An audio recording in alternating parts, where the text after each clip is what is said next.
Cerita diawali dengan memperlihatkan seorang pria yang sedang bermain game, di mana pria itu bernama Arisu, seorang pengangguran kelas berat yang hampir semua waktunya dihabiskan untuk bermain game. Adik dan ayahnya bahkan sudah muak melihatnya bermalas-malasan setiap hari.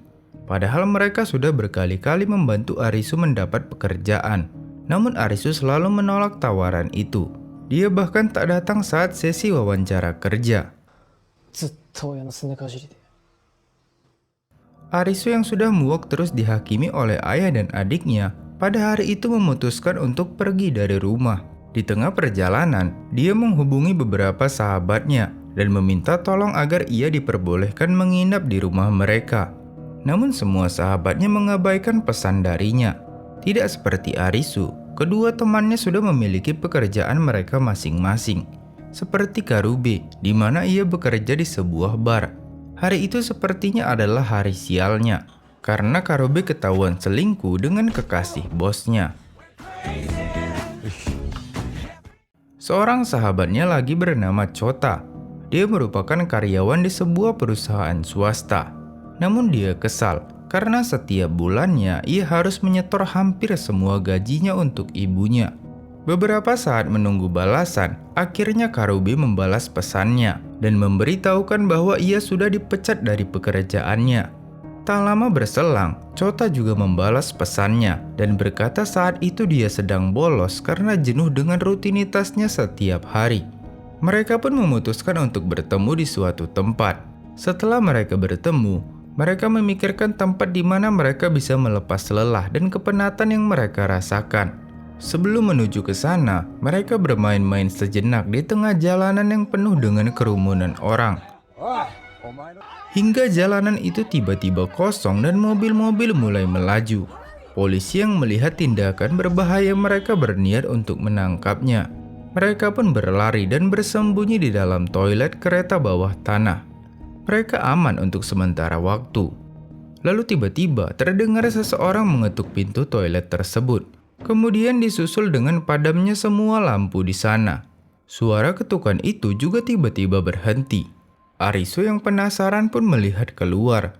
Namun ia tak menemukan seorang pun di dalam toilet. Mereka juga tak menemukan seorang pun di tempat itu.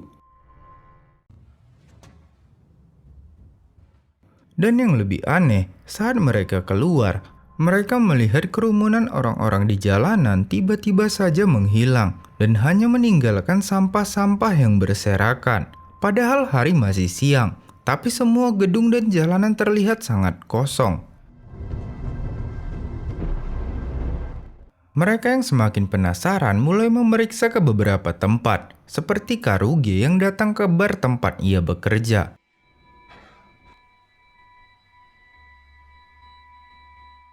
Begitupun Chota, tapi semua sama saja.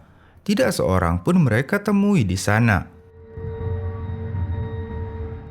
Kota itu tiba-tiba kosong, seperti ditinggal semua penghuninya.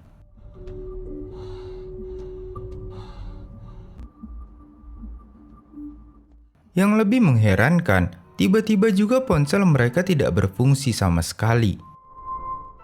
Singkat waktu, malam harinya, mereka mulai memikirkan kemana orang-orang pergi. Apakah mereka pergi ke sebuah acara, atau apakah mereka semua dievakuasi ke satu tempat. Tapi apapun yang terlintas di pikiran mereka, itu semua nggak masuk akal. Mengingat mereka hanya sembunyi beberapa menit, lalu kejadian ini terjadi. Ya, walaupun beberapa dari mereka senang, karena bisa terlepas dari rutinitas warga perkotaan yang membosankan. Dan tidak ada yang melarang mereka melakukan apa yang mereka inginkan. Lalu tiba-tiba muncul tulisan di sebuah gedung yang bertuliskan,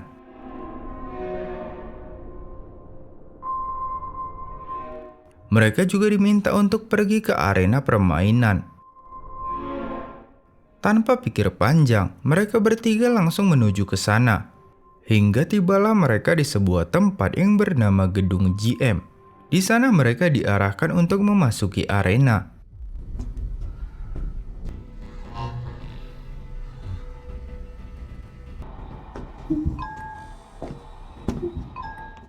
Mereka bahkan dipersilahkan untuk memilih ponsel masing-masing, di mana ponsel itu dilengkapi dengan Face ID.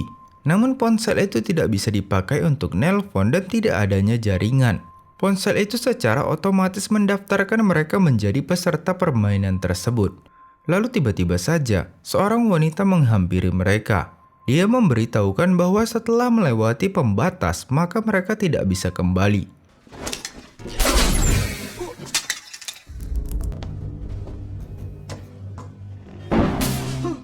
Lalu seorang wanita kedua juga muncul setelahnya. Setelah waktu pendaftaran berakhir, maka menandakan bahwa permainan telah dimulai. Permainan ini bernama hidup atau mati, dengan tingkat kesulitan 3 keriting. Adapun peraturan dalam permainan ini, pemain harus memilih pintu yang benar dalam waktu yang ditetapkan.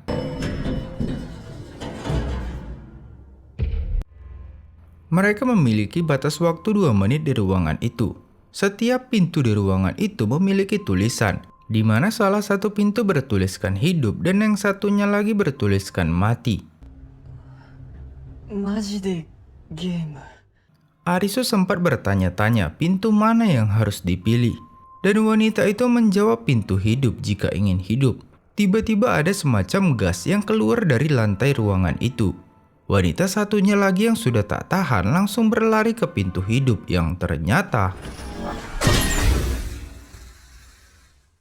Jika pintu hidup berarti jebakan, maka pintu satunya lagi pasti aman untuk dilalui. Setelah berhasil memasuki ruangan itu, maka waktu ruangan selanjutnya pun dimulai. Melihat orang sebelumnya benar-benar mati, mereka pun mulai khawatir permainan ini sangat berbahaya. Yang mungkin di setiap ruangan meminta tumbal dari mereka agar yang lain dapat selamat. Seperti ruangan sebelumnya, ruangan ini juga dilengkapi dengan pintu hidup atau mati. Karena tak seorang pun berani membuka pintu itu, Karube membuat peraturan di mana mereka akan bergantian membuka pintu.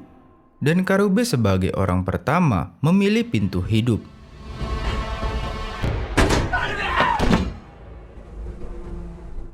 Untungnya mereka berhasil melewati ruangan itu. Namun ruangan lain masih menanti dan memiliki batas waktu yang lebih sedikit. Seperti perjanjian sebelumnya, kali ini giliran wanita itu yang membuka pintu. Namun dia terlalu takut untuk melakukannya. Karube pun meminta Arisu berpikir mengingat dia yang sangat ahli bermain game. Setelah dipukul, Arisu terpikir soal mobil BMW 523D yang terparkir di depan gedung. Dan dia pun memilih pintu mati. Benar saja.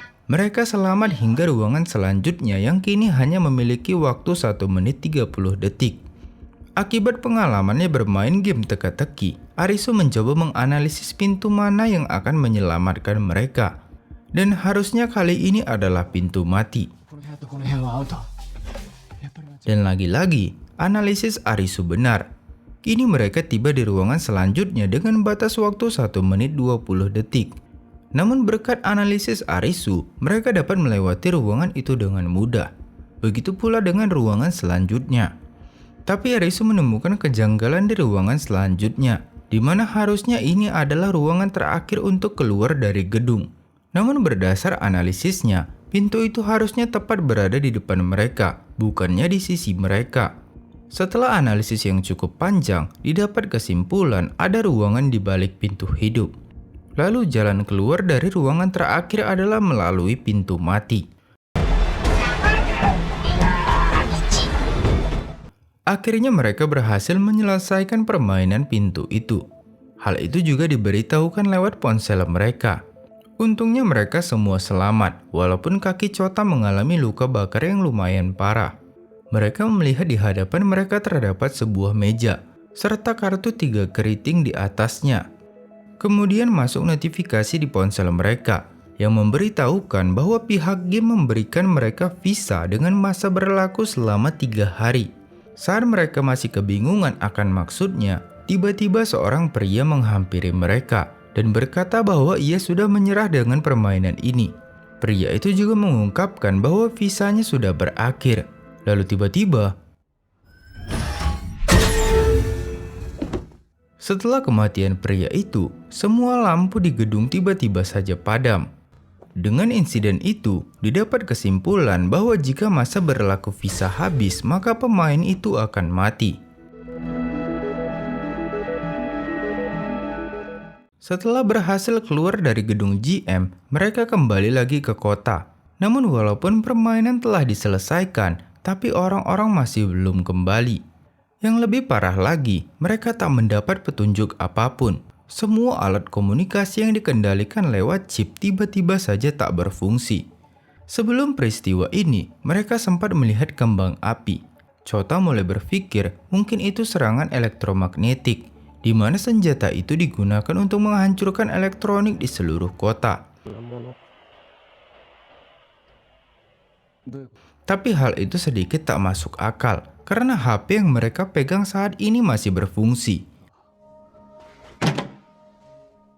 Beberapa waktu kemudian, mereka saling bertanya-tanya apa yang mereka lakukan saat kejadian ini terjadi. By the way, nama cewek ini adalah Shibuki. Saat kejadian ini terjadi, dia sedang bermantap-mantap pria bersama kekasihnya. Lalu saat dia membersihkan diri, tiba-tiba saja lampu padam, lalu hal yang sama pun terjadi.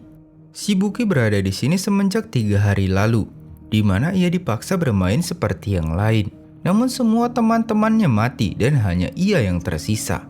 Arisu merasa janggal karena perbedaan waktu yang mereka alami, di mana Arisu dan teman-temannya baru kemarin tiba di sini.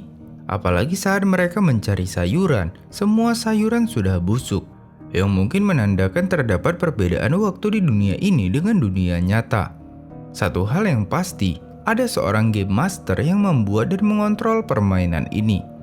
Hal itu tidaklah mustahil. Baru-baru ini beredar rumor bahwa perusahaan IT dari Eropa ingin melakukan eksperimen di dalam ruang VR, di mana mereka berusaha menciptakan dunia yang identik dengan dunia nyata. Karena luka bakar di kaki Chota tidak diobati, maka ia merasakan luka itu semakin parah.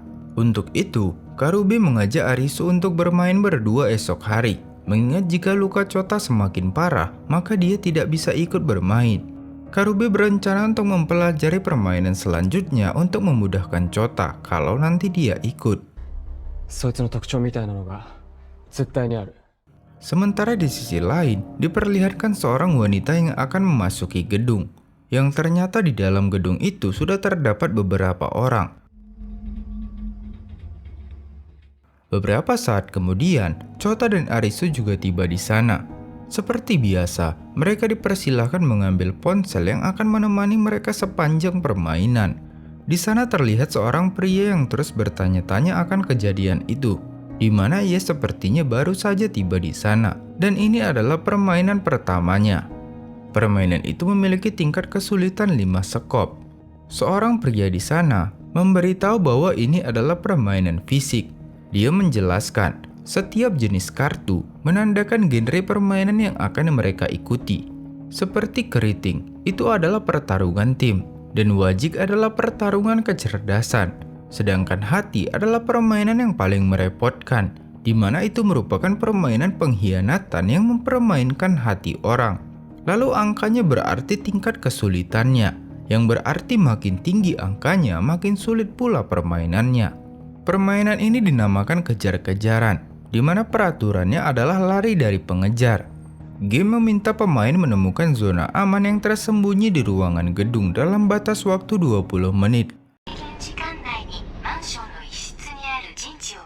Setelah waktu habis, bom waktu yang tersembunyi di dalam gedung akan meledak. Masing-masing pemain pun pergi ke posisi masing-masing. Beberapa dari mereka berkelompok, sebagian besarnya adalah pemain tunggal. Dan permainan itu pun dimulai. Pemain mendapat notifikasi yang menandakan bahwa pengejar telah bergerak.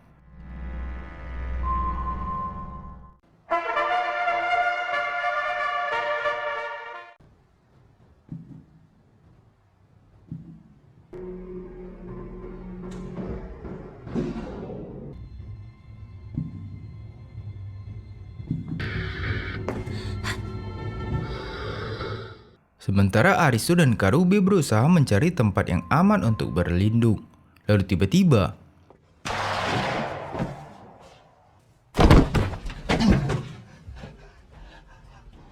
Pria itu mati secara mengenaskan, yang berarti ia telah kalah. Lalu terlihatlah pengejar yang dimaksud. Mereka pun berlari secepat mungkin.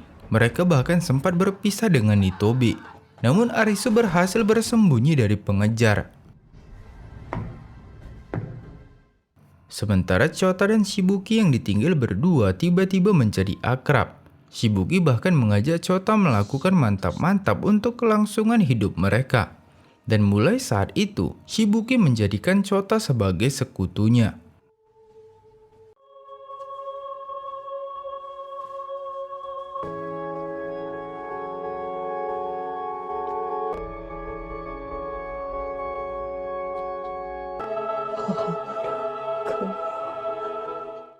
Kembali lagi ke permainan. Pengejar itu terus membantai para pemain satu persatu. Sementara Arisu mulai memikirkan cara agar mereka selamat dari permainan. Di sana Arisu mendapat kelemahan pengejar, di mana karena topeng yang digunakannya, area pandang pengejar itu menyempit, sehingga ia kesulitan untuk melihat objek. Arisu pun bertindak dan memberitahu semua orang bahwa pengejar saat ini ada di lantai 2. Dia juga meminta pemain lain untuk saling memberitahu lokasi pengejar dan mencari zona aman bersama. Aksinya itu pun direspon oleh pemain lain. Waktu tersisa 8 menit dan saat ini hanya tersisa 7 pemain yang masih hidup. Di sela-sela pelarian, Arisu sempat menyelamatkan seorang pemain yang sedang terpojok. Saat Arisu dan Karube memutuskan untuk bersembunyi, pemain lain berniat mengalahkan pengejar tersebut. Mereka mengajak Karube berburu pengejar itu, sementara Arisu diminta untuk pergi ke zona aman. Saat mereka berdiskusi, seorang wanita yang sangat ahli melompat bersedia membantu mencari zona aman itu. Seperti rencana awal Aguni dan temannya yang akan memancing pengejar itu. Tapi entah apa yang terjadi, Aguni membiarkan rekannya mati dan baru beraksi saat itu terjadi. Sedangkan di sisi Arisu, ia mulai berpikir di mana kira-kira zona aman yang dimaksud. Lalu ia terpikir satu ruangan yang sangat dijaga oleh pengejar. Arisu pun lantas menuju ke sana. Di sana ia bertemu seorang yang juga sudah menduga ruangan itu. Tapi sebelum membuka ruangan itu, Arisu berpikir, mengapa pengejar tidak menunggu saja di depan ruangan itu? Apa mungkin ada jebakan lain di balik ruangan tersebut? Itu keputusan yang sulit, mengingat waktu mereka hanya tinggal 3 menit. Benar saja, seorang penjaga telah menunggu mereka. Di dalam ruangan lain, Arisu menemukan tombol untuk mengakhiri permainan. Tapi masalahnya, saat ini dia terpisah dengan temannya. Arisu pun berteriak dan memberitahu semua pemain tentang lokasi zona aman tersebut. Untungnya tepat pada waktunya, mereka berhasil menekan tombol itu, sehingga bom di gedung itu berhenti meledak. Ada hal yang lebih mengejutkan. Ternyata pengejar yang mereka lawan adalah seorang wanita tua yang sudah diprogram untuk itu. Setelah misinya berakhir, maka nyawanya pun berakhir. Pengejar itu juga memiliki ponsel yang sama, namun dengan misi yang berbeda. Sebuah walkie-talkie di kantung celana rekan Aguni tiba-tiba berbunyi. Seseorang memberitahu bahwa jawaban ada di tangan mereka dan memberitahu agar kembali ke pantai.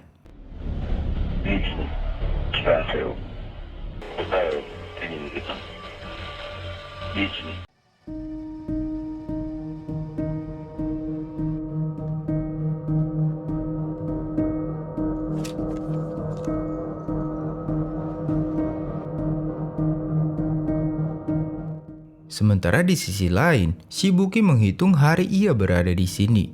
Tepat hari ini, masa berlaku visanya habis.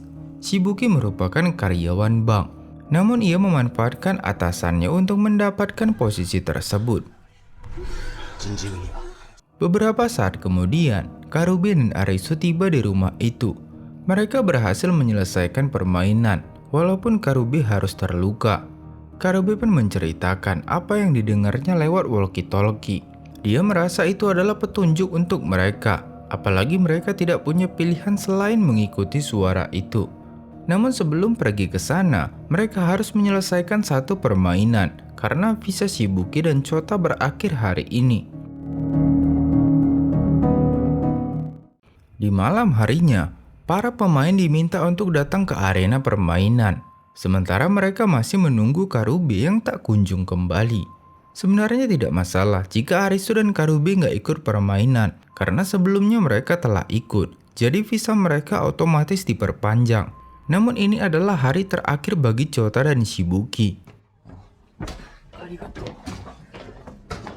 Singkat waktu, tibalah mereka di arena, di mana arena ini bernama Taman Botani.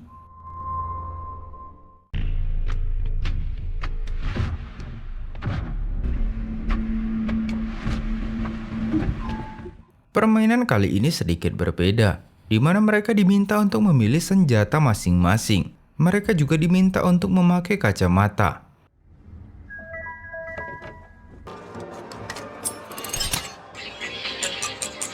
Eye tracking だね。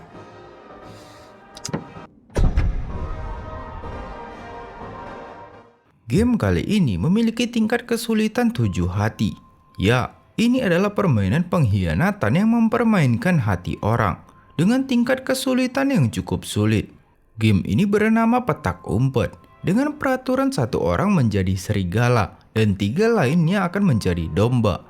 Yang ditemukan serigala itu akan menjadi serigala berikutnya. Pemain diminta bersembunyi dari kejaran serigala. Nantinya, siapapun serigala di akhir permainan akan menang. Yang terakhir, game ini memiliki batas waktu 15 menit.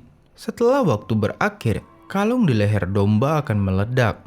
Ini adalah permainan yang cukup rumit, dan yang mengejutkan, yang menjadi serigala adalah Chota, sedangkan sisa temannya menjadi domba.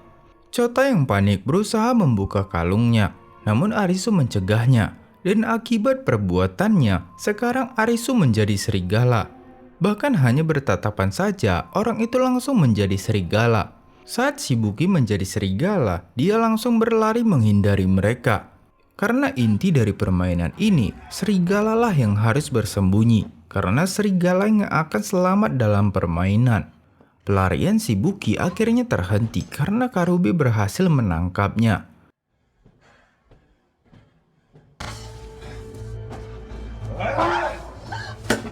Hal itu terus berulang. Saat Karube menjadi serigala, maka Shibuki mengejarnya.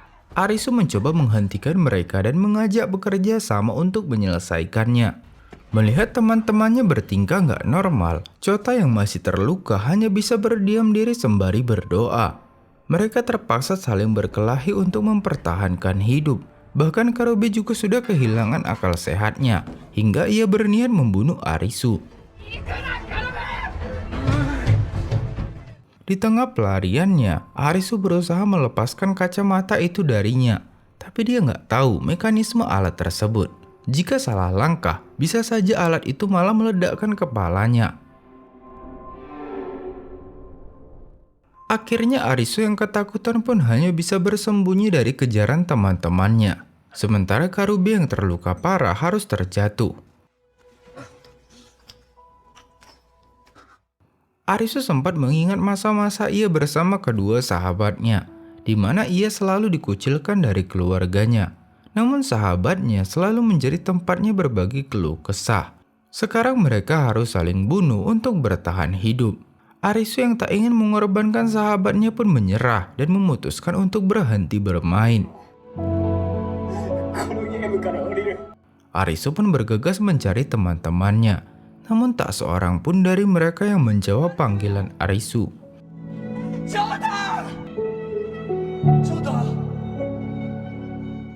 Sebenarnya ini seperti yang ditulis dalam peraturan, di mana domba diminta untuk bersembunyi agar serigala nggak menemukan mereka. 30 detik menjelang permainan berakhir, tak satu pun dari temannya yang keluar dari persembunyian mereka, seakan mereka mengorbankan nyawanya demi Arisu. Mereka saling menyesal akan perbuatannya, dan waktu pun berakhir. Semua teman-temannya tewas meninggalkan Arisu seorang diri.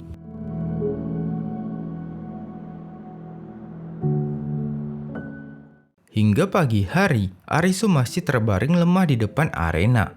Saat itu ia dihampiri wanita yang pernah ia temui. Tapi wanita itu hanya numpang lewat.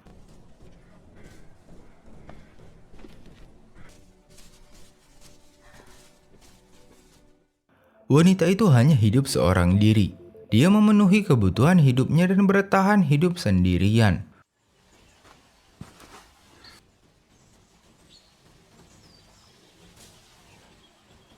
Itadakimasu. Dulunya ia sering mendaki gunung bersama ayahnya. Bahkan ayahnya adalah satu-satunya teman dekatnya. Ayahnya adalah seorang pendaki profesional yang sangat terkenal. Pernah satu ketika, seseorang menulis artikel palsu tentang ayahnya yang mengatakan ia menaklukkan gunung Everest tanpa oksigen. Agar artikel itu tidak mencoreng namanya, ayahnya pun bertekad mewujudkan apa yang ditulis oleh penulis. Namun pendakian seperti itu adalah hal mustahil untuk dilakukan. Dia dikabarkan hilang saat pendakian itu. Namun lagi-lagi, artikel memelintir fakta tentang dirinya dan berkata bahwa ia telah bunuh diri. Ketika Arisu terbangun, dia melihat Usagi telah menyelamatkannya. Arisu sempat kesal karena Usagi menyelamatkannya. Ia merasa saat ini hidupnya sudah tidak berguna lagi semenjak ditinggal sahabat-sahabatnya. Usagi pun mencoba meyakinkan Arisu bahwa hal yang sama pernah ia rasakan semenjak ia kehilangan ayahnya. Namun Usagi berpikir kalau ia mati, maka perjuangan ayahnya akan sia-sia. Itulah yang membawanya terus berjuang untuk hidup hingga saat ini.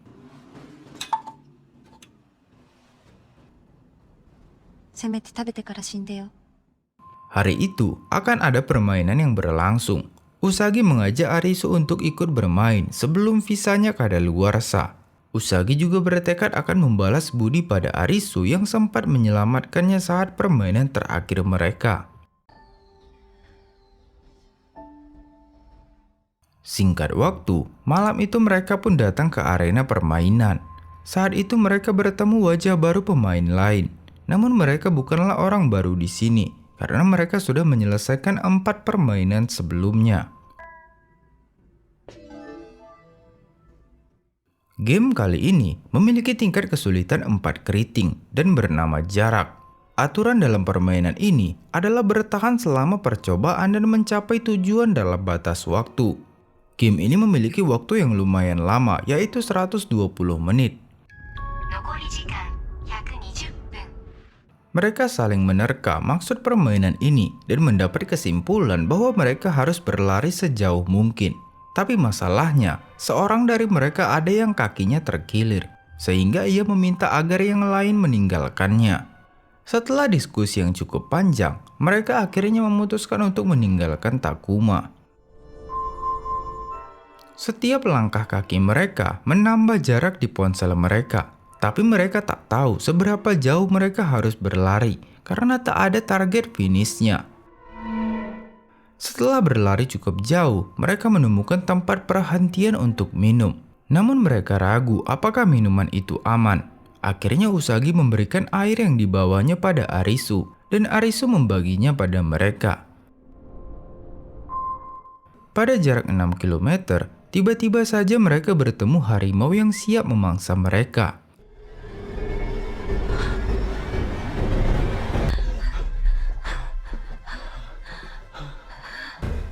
Sialnya, salah satu dari mereka harus menjadi korban keganasan hewan itu.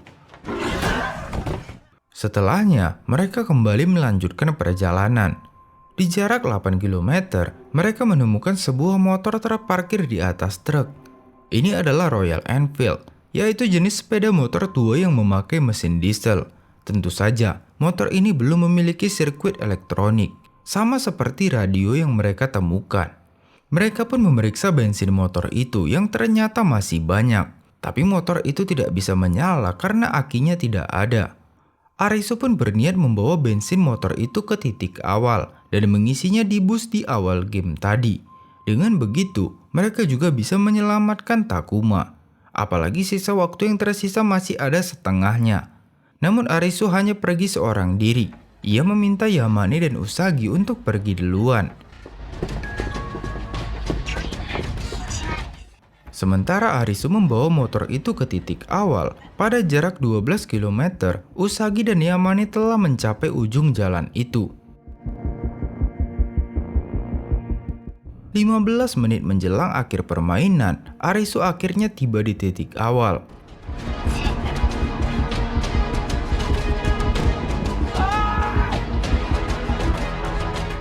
Sementara di sisi lain, Usagi dan Yamane yang menunggu kedatangan dua temannya tiba-tiba merasa sesuatu yang ganjal, di mana ternyata pembatas di belakang mereka adalah sebuah bendungan.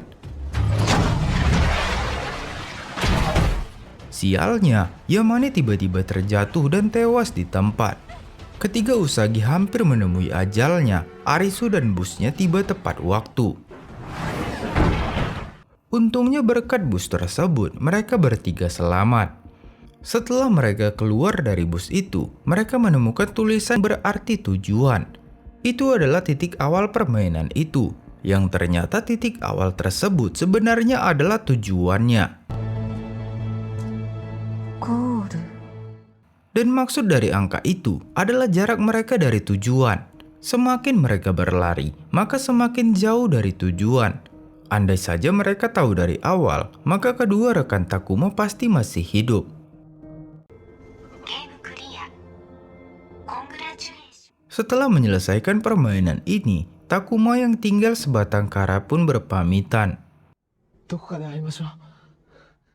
Singkat waktu, keesokan harinya Arisu menceritakan soal pantai yang ingin dituju Karube. Sekarang ia bertekad agar tetap hidup untuk membalas sang pembuat game ini. Dan dengan menaiki sepeda, mereka berdua pun pergi menuju pantai tersebut.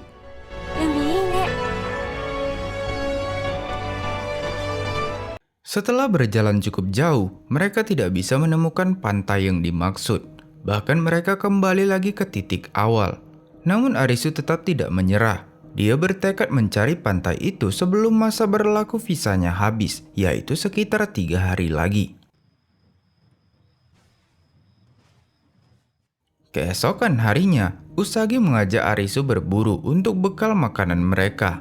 Usagi juga mengajarkan Arisu cara berburu yang benar. Mengingat Usagi adalah seorang pendaki, tentu berburu adalah hal yang mudah baginya. Singkat waktu, malam harinya Arisu dan Usagi mengintai beberapa pemain yang akan ikut permainan. Sebagian dari mereka adalah orang yang pernah berada dalam satu game yang sama dengan Arisu. Mereka seperti satu kelompok. Mereka bahkan berhasil menemukan beberapa mobil tua yang masih berfungsi.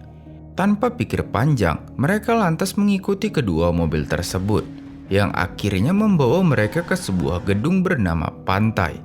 Uniknya di gedung itu, listrik tetap menyala. Lalu tiba-tiba,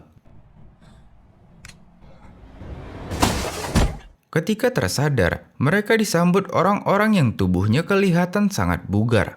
By the way, tempat ini dinamakan Pantai Utopia. Mereka pun menunjukkan jawaban dari pertanyaan di kepala Arisu. Tempat itu berisi banyak kartu yang sebagian besarnya telah diberi tanda silang, yang berarti itu adalah permainan yang telah selesai. Pimpinan tempat itu berkata, mereka harus menyelesaikan semua permainan dan mengumpulkan semua kartu. Namun walaupun begitu, hanya satu orang yang akan kembali dengan selamat ke dunia nyata. Tapi mustahil bagi satu orang untuk mengumpulkan semua itu. Jadi mereka membuat komunitas untuk membantu satu orang tersebut, di mana itulah tujuan pantai. Sebelum Arisu tiba di tempat itu, mereka sudah lama menyelidiki tempat itu yang biasa mereka sebut negara. Ya, mereka menganggap tempat itu negara karena mereka memiliki visa yang jika berakhir maka mereka akan dieliminasi dari negara tersebut. Setelah sekian lama, organisasi mereka menemukan bahan bakar untuk menghasilkan listrik, serta beberapa senjata api. Terdapat 3 peraturan di tempat tersebut, yaitu selama di pantai, mereka harus memakai baju pantai. Aturan kedua, semua kartu adalah milik pantai. Mereka akan mengambil semua kartu yang ada. Begitu semua kartu terkumpul dan satu orang selamat, maka mereka akan mengumpulkan semuanya lagi dari awal, hingga mereka bisa kembali ke dunia nyata satu persatu. Penyumbang kartu terbanyak akan dipromosikan ke posisi yang lebih tinggi. Dan aturan terakhir, mereka akan menghukum mati pengkhianat, yang artinya mereka yang memasuki pantai secara otomatis menjadi bagian organisasi tersebut dan harus mengikuti aturan yang berlaku. Uniknya ada banyak orang di tempat itu, dan mereka terlihat sangat bahagia berada di negara tersebut. Tempat itu bahkan menyediakan diskotik untuk bersenang-senang, dan pada saat permainan dimulai, mereka semua menghentikan aktivitasnya dan mulai bermain. Sebelum bermain, pimpinan mereka memberi motivasi untuk keberhasilan mereka. Di sana terlihat seseorang yang juga pernah bermain dengan Arisu, yang ternyata dia merupakan anggota organisasi pantai. Masing-masing dari mereka akan diarahkan menuju game mereka masing-masing, sama seperti Arisu dan Usagi. Namun kali ini, mereka berada dalam misi yang berbeda.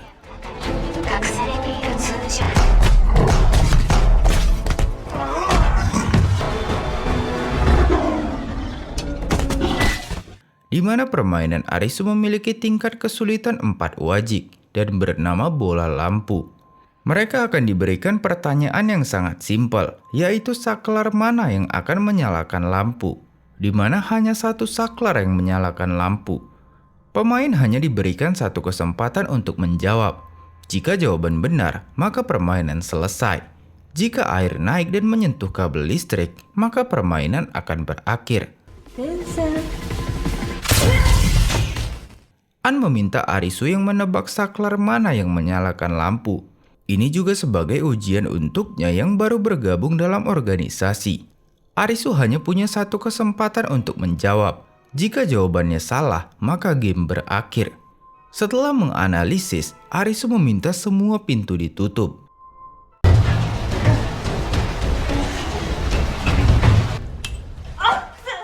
Benar saja, saklar yang dipilih Arisu ternyata menyala, dan mereka semua pun selamat. Ketika kembali ke pantai, terlihat juga Usagi berada di sana, yang berarti dia selamat dalam permainannya. Di sana Kuina menghampiri mereka dan mengenalkan beberapa orang. Ini adalah Aguni, pimpinan para militan di pantai. Dia adalah mantan pasukan bela diri Jepang dan bertanggung jawab atas keamanan di pantai. Penguasa pantai saat ini adalah Heather.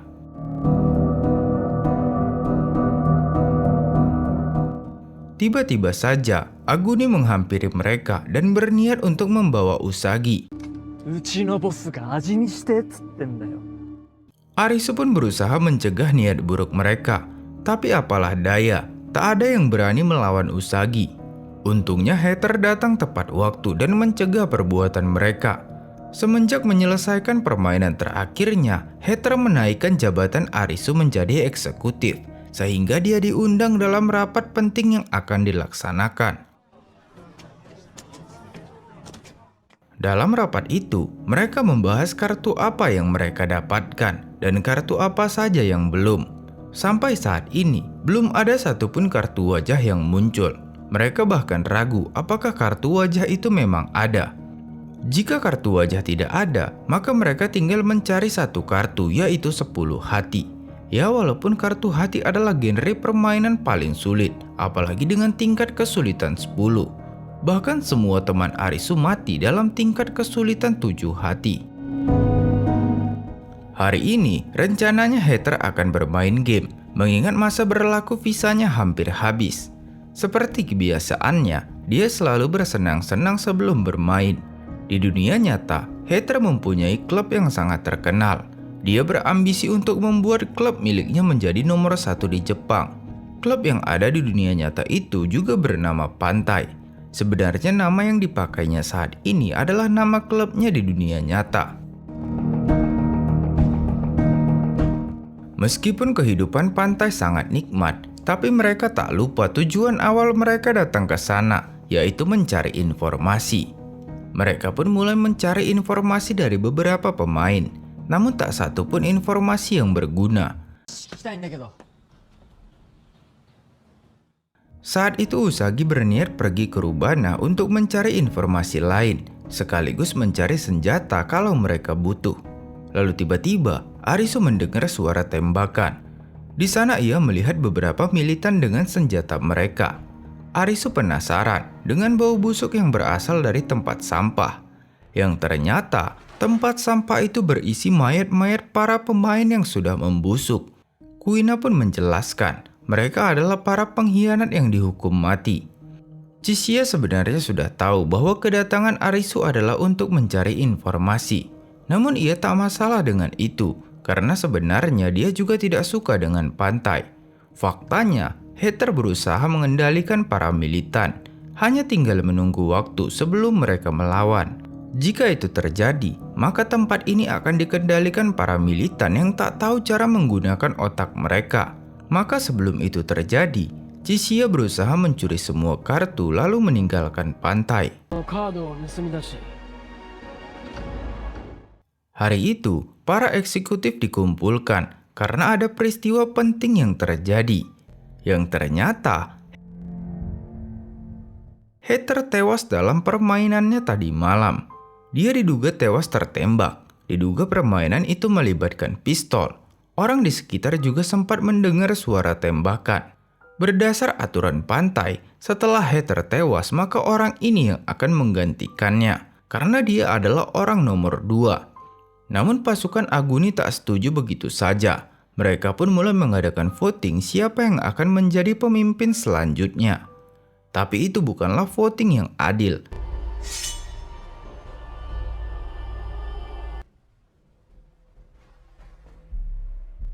Karena pasukan Aguni mengancam semua orang untuk memilih Aguni sebagai pemimpin. Dan mulai hari ini, Aguni resmi menjadi pemimpin baru mereka. Seperti biasa, pimpinan yang baru harus mengadakan upacara, yaitu membuka amplop hitam. Amplop itu diduga berisi semua kartu yang telah dikumpulkan para pemain. Lalu pimpinan baru akan memasukkannya ke dalam amplop baru dan ditandatangani para eksekutif.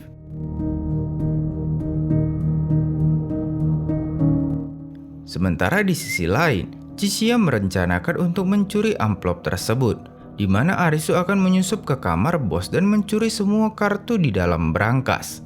Sementara Usagi dan Kuina bertugas mengawasi. Seperti biasa pula, pimpinan baru akan memberikan kata sambutan serta pidato yang sangat memuakkan. Dan saat semua orang tersibukkan mendengar pidato tersebut, saat itulah Chishia menjalankan aksinya. Arisu pun diam-diam menyelinap ke kamar Aguni. Di sisi lain, Chishia memberitahu kode brankas itu yang menurutnya terdapat pada cincin pimpinan. Tapi saat Arisu memasukkan kodenya, ternyata salah. Lalu tiba-tiba, ternyata Chishia mengkhianati Arisu. Dia berpura-pura berpihak pada Arisu untuk menjebaknya. Akibat perbuatannya, Arisu pun dikurung. Mereka tak langsung membunuhnya, karena visa Arisu juga akan habis esok hari. Sementara di sisi lain, An membedah mayat Heather dan menemukan peluru yang telah menembus tubuhnya. Di sisi lain pula, Chishia masih menjalankan rencananya untuk mencuri kartu. Sebenarnya dia sudah menduga kartunya tidak mungkin disimpan di brankas biasa. Pasti ada tempat khusus yang lebih tersembunyi. Saat itu Chishia melihat pandangan mata Aguni menuju ke satu tempat, di mana Chishia yakin itulah tempat disembunyikannya kartu tersebut. Dan dugaan Chishia pun ternyata benar. Ada brankas lain tempat kartu itu disimpan.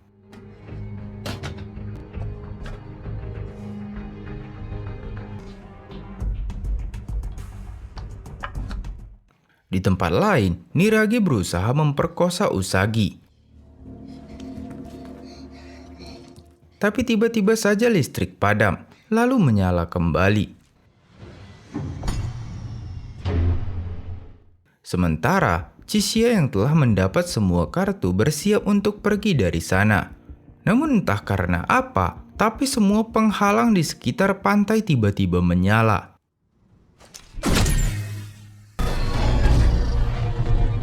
Yang ternyata game saat ini diadakan di pantai tersebut dan harus diikuti oleh semua pengunjung di sana.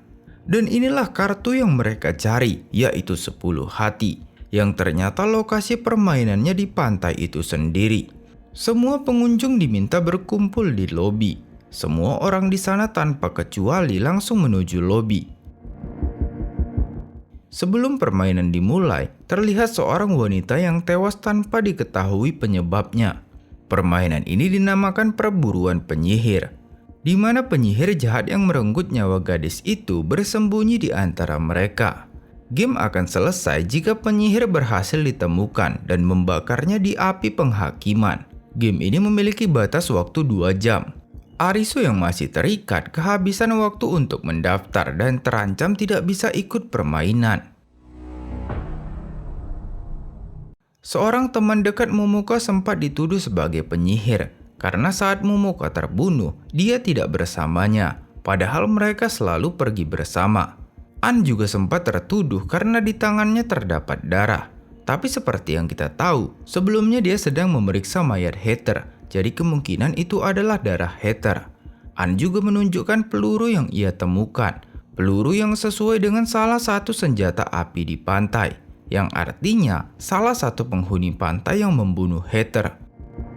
Kepanikan yang awalnya meredah malah menjadi-jadi ketika Aguni memakai cara simpel untuk mencari sang penyihir. Yaitu dia memerintahkan semua orang untuk dibakar kecuali anggota militan.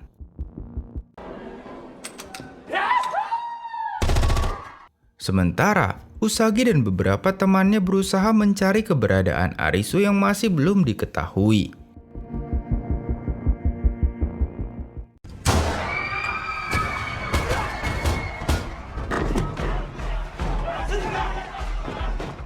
Setelah membantai banyak orang, mereka pun membakarnya.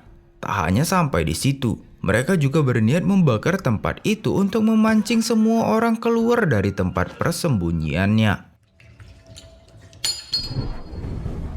Di tengah pencariannya, mereka menemukan seorang militan yang ketakutan karena tak tega harus membantai orang tak berdosa. Dia pun kemudian memberitahu di mana keberadaan Arisu. Di tempat lain, An mencari cara untuk mencari tahu identitas penyihir tersebut melalui sidik jarinya. Di dunia nyata, An adalah anggota forensik di kepolisian, jadi dia sangat ahli dalam hal ini. Tapi mereka keburu ketahuan oleh seorang anggota militan. Kuina pun meminta An untuk pergi sementara dirinya akan menangani pria itu. An pun mengambil pisau yang tertancap untuk memeriksa sidik jarinya.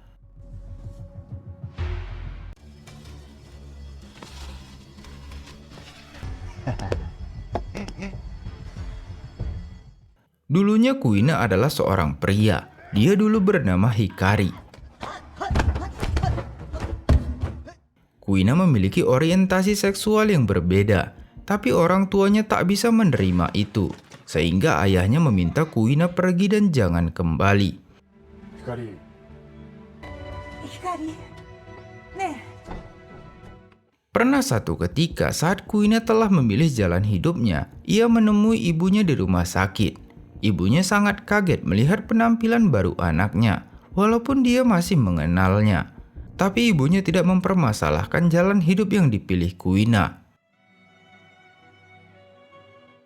Kembali lagi ke pertarungannya.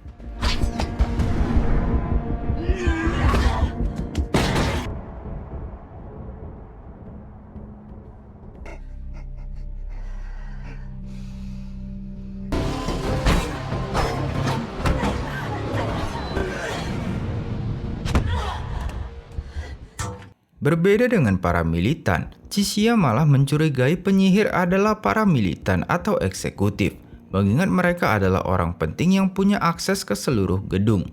Sementara saat pembunuhan terjadi, tak ada seorang pun yang melihat kejadiannya. Jadi Chishia berniat membunuh para militan dan eksekutif, dan hal itu dimulai dari Niragi. Saat Arisu hampir mati kehabisan nafas, saat itulah Usagi berhasil tiba di sana. Tapi lagi-lagi, para militan tak membiarkannya. Mereka pun harus menangani militan tersebut agar bisa menyelamatkan Arisu.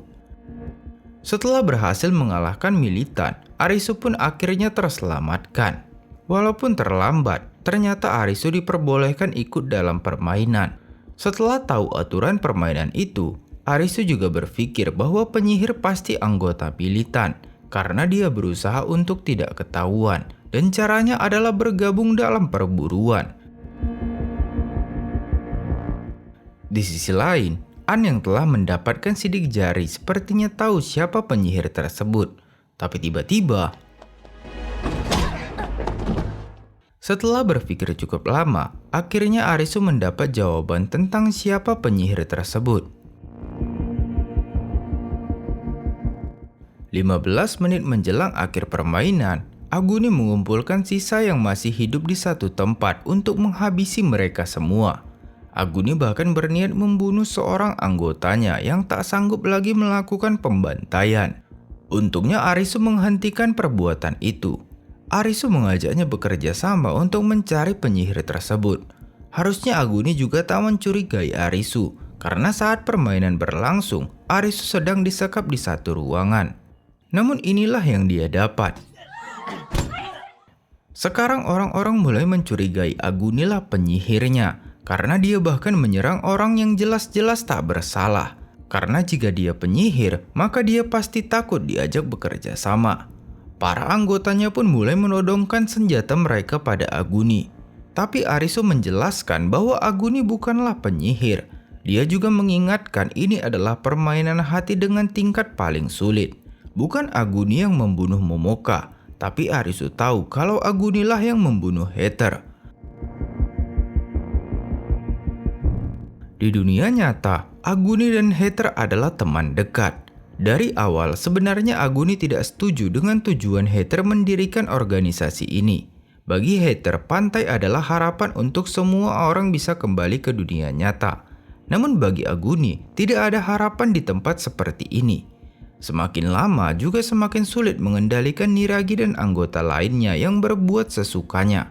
Aguni merasa pada saatnya nanti semua anggota di bawahnya pasti akan berkhianat. Apalagi butuh waktu lama untuk mengumpulkan semua kartu. Bahkan setelah semuanya terkumpul, hanya satu orang yang akan berhasil keluar. Namun Heather tetap bersikeras dengan pendiriannya, yaitu menjadikan pantai sebagai tempat harapan. Karena mereka sudah tak sepaham, Heather mengecap Aguni sebagai pengkhianat. Dan berdasar aturan ketiga bahwa pengkhianat harus mati. Maka malam itu Heather pun berniat membunuh Aguni. Namun Aguni lebih cepat dan akhirnya Heather lah yang mati. Heather tidak mati dalam permainan karena dia berhasil menyelesaikan permainannya. Itu hanya isu yang dibuat-buat seolah-olah seperti itu. Arisu tahu bahwa ia harus berpikir seperti pembuat game untuk mencari tahu siapa penyihir itu. Dia berasumsi jika dialah sang pembuat game, maka dia akan membuat bahwa Momoka lah penyihir tersebut. Di mana hal itu mungkin tak terpikirkan orang lain kalau Momoka menusuk dirinya sendiri. Setelah membunuh Heather, Aguni mulai kehilangan akal sehatnya. Apalagi setelah tahu bahwa senjata yang digunakan Heather tidak berpeluru. Aguni mengaku pada semua orang bahwa dialah pembunuhnya dan mulai membuat kegaduhan. Sementara, Asahi berkata pada Arisu kalau dia akan menghentikan Aguni dan meminta Arisu membawa mayat Momoka ke api. Asahi mengaku bahwa dialah bandar permainan ini. Lalu tiba-tiba, setelahnya, An muncul dan memberitahukan sidik jari yang ditemukannya, di mana itu adalah sidik jari Momoka sendiri dan posisinya terbalik, yang artinya Momoka bunuh diri. Setelah mengetahui itu, mereka berniat membawa Momoka ke api penghakiman. Tapi tiba-tiba, Niragi yang ternyata masih hidup kembali membantai semua orang. Saat posisi Arisu terpojok, Aguni mengorbankan hidupnya untuk menyelamatkan mereka. Setelah kejadian itu, mereka pun membakar mayat Momoka di api penghakiman. Dan benar saja, permainan pun selesai. Singkat waktu, pantai pun habis terbakar bersama teman-teman mereka.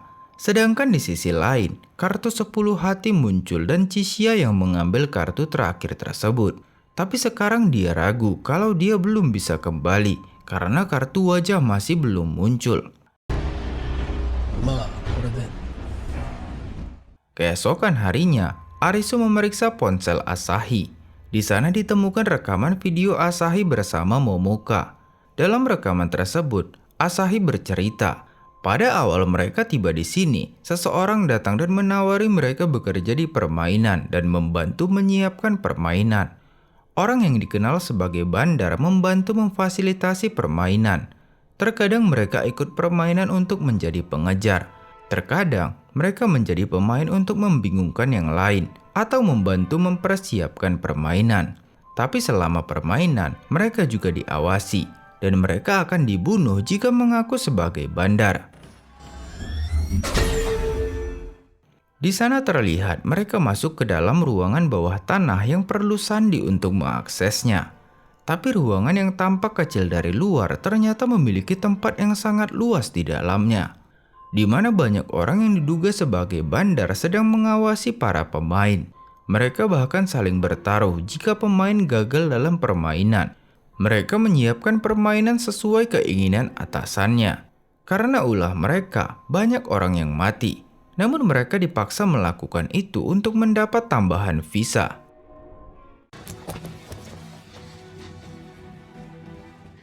Setelahnya, mereka berdua pun menyelidiki tempat yang ada di video tersebut. Arisu mendapati pintu ruangan itu yang tidak terkunci.